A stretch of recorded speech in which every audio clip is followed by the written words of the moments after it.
I can't think of a more important thing to be debating here in these chambers than the right to vote. But we can't even get to that. We can't even get to that because of the use of the filibuster to prevent us from having a vote or a discussion on the Voting Rights Act. In America, the path toward justice has always been intertwined with the right to vote. Progress and enfranchisement have always been braided together. Billy clubs, whips, barbed wire, wrapped tubing. That's what awaited John Lewis at the end of that Edmund Pettus Bridge in Selma. Because it's never been easy. It's never been easy to fight for enfranchisement or to fight for that right to vote. There's always been a price to pay by those who focus on justice. Shouted slurs, explosions of tear gas, pain screams, and the crack of clubs against bone. Those were the sounds that filled the air as Lewis and hundreds of his fellow Americans tried to march forward, as they tried to bring their country forward, one step at a time. Most of us in this room know that those mothers and fathers of the civil rights movement, what they did for us that day, they raised their voice on that bridge so that fellow Americans could raise their voices at the ballot box. And tragically, we also know that many in this chamber today appear unwilling to do their part to protect the rights those heroes fought for. More than a half century ago, in this very building, senators from both sides of the aisle came together to pass the Voting Rights Act, a bill designed to protect Black Americans, to protect all Americans from the kind of racial discrimination that was so common in state-run elections at that time. Of course, it's not possible to list out all the changes that have taken since that moment.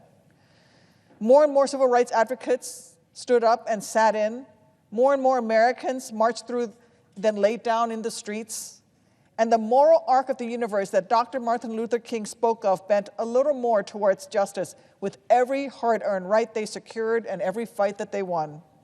But sadly, damningly, one other change stands out to me as I speak here today. More than 50 years after the Voting Rights Act became law, we can no longer say that a bipartisan majority of the Senate is willing to protect the most basic tenet of our democracy. Heck, we don't even have all of the senators in the room to discuss this. Every American's right to make their voice heard is so critically important to our democracy. We can't say this because Senate Republicans have spent the past year blocking every Democratic attempt to even begin debate on strengthening voter legislation. Even as Republicans in states around the country pass more and more restrictive voter suppression laws aimed at silencing the voice of the people, we still struggle and beg to have this debate, and they will not vote to allow us to do so. Republicans in Georgia made it illegal to preemptorily mail out absentee ballots to registered voters, a law that hurts all groups that rely on voting by mail, from communities of color to Americans living with disabilities. It also hurts military voters currently serving in harm's way overseas. I myself voted by mail when I was serving in our country in Iraq. After all, I was a little busy flying combat missions, so I don't know if I would have had the chance to request an absentee ballot 15 days before the election if my unit had not assisted in that effort. Not every unit may do that. And so not having their ballots mailed to them would make it immeasurably harder for our troops to vote wherever they may be serving. And I can't understand why Republicans would want to make it harder for brave Americans defending our democracy abroad to participate in it. But that's what they're doing. And I can't understand how my Republican colleagues can sit here today and ask paid staffers and pages to bring them water at exactly the temperature they like, with or without ice sparkling or not sparkling, as they make their voices heard on the Senate floor, and then say nothing to stop a law that makes it illegal to give water to Americans waiting hours in line at polling stations as they seek to simply have their voices heard at the ballot box.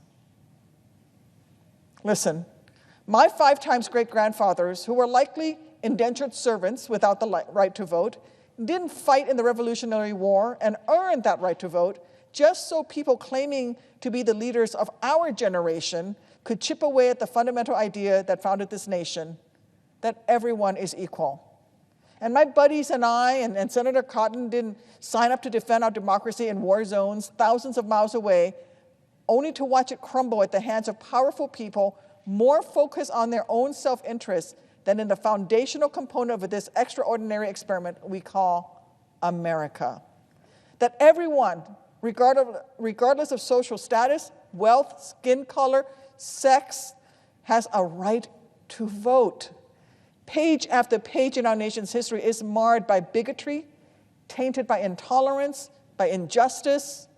But through every chapter, however dark the night, some brave Americans have willed that there would be light. That march forward has always been to expand access to the polls, not to decrease it.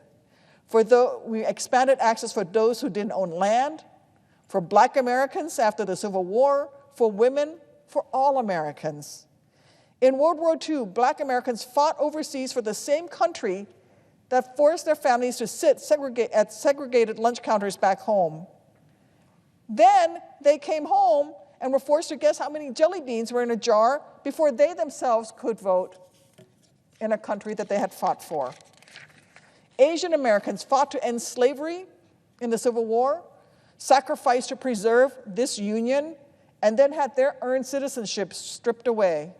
Decades later, their grandsons fought in Europe even as their loved ones were interned in camps on American soil. And we march forward, and we march on, and we expand the right to the ballot box. In the 60s, white Americans hopped on buses and risked their lives freedom riding through the South so those with darker skin could walk into the ballot box without fear of billy clubs. And Americans from all backgrounds have packed their rucks, laced up their boots, and gone to war in places like Iraq, lost their lives in places like Afghanistan to defend the most American belief that we all have a voice and we all have the right to use it, including at the polls. Because voting to elect one's own government is the core of that right. I'm not asking anyone to do anything nearly as difficult as putting on a uniform and going to war, or crossing a bridge to be met with billy clubs. I'm not asking anybody to do anything that difficult today. I'm not asking my Republican colleagues to risk their lives on a bus or a bridge in the heat of the American South or under the scorching sun of a desert in the Middle East. All I'm asking for is the bare minimum. All I'm begging them to do is merely to not sit in silence in the face of grave injustice, to not let being partisan keep you from being a patriot. For the sake of all who have sacrificed for this nation, I at least refuse to remain silent. That's why I'm voting for these bills. That's why I'm trying to claw back some of the protections that Republicans have spent the last year trying to erode on the back of the big lie, including expanded voter purges, increased barriers for voters with disabilities, and harsher voter ID requirements. That's why I'm asking my colleagues who claim to represent the party of Lincoln, as a junior senator from the land of Lincoln, I ask you to act in a way that will further the cause of justice. That's why I'm working to restore the Voting Rights Act, to expand early voting and vote by mail, to limit special interest money in politics, and to actually try to protect underserved communities and our service members' rights to vote. Because not only can our country do better, we have done better back when we passed the Voting Rights Act all those decades ago.